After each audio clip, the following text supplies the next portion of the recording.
আসসালামু আলাইকুম, সবাই কেমন আছেন? আশা করি সবাই ভালো আছেন। এই তো আমিও ভালো আছি। তো আজকে ভোরবেলা রান্না করছি, সেগুলোই শেয়ার করব কি রান্না করলাম।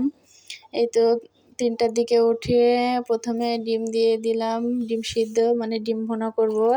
আর রাতের কিছু তরকারি আছে একটু, সেটাই হয়ে যাবে। তো ডিমগুলো দিয়ে দিলাম, দিয়ে তো ডিম সিদ্ধ হয়ে গেছে। ডিমগুলো নামিয়ে সুন্দরভাবে খোসা ছাড়িয়ে নিলাম। খোসা ছাড়িয়ে তো একটু বেশি করে পেঁয়াজ দিয়ে ভুনা করব, তো একটু বেশি করে পেঁয়াজ কুচি করে নিলাম।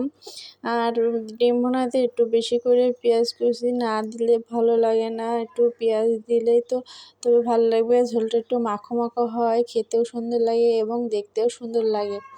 তো তার জন্যে তো পেঁয়াজ কুচি করে নিয়েছি, ডিমগুলো সব ছুলে নিয়েছি। আর এদিকে ডিম দেওয়ার আগে, ডিম রান্না করার আগে চাউলগুলো সুন্দর করে ভালোভাবে ধুয়ে নেব কষলে।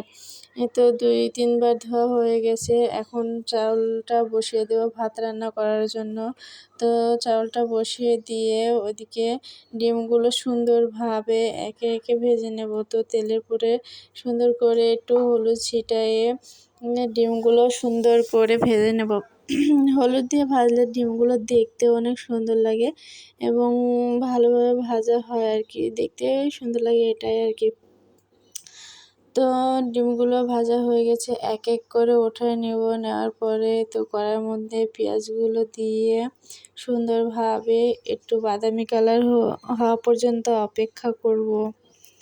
তো বাদামি কালার হয়ে গেলে তো যা যা মশলা লাগে, হলুদ, মরিচ, লবণ সবগুলো দিয়ে সুন্দর করে কষিয়ে নেব।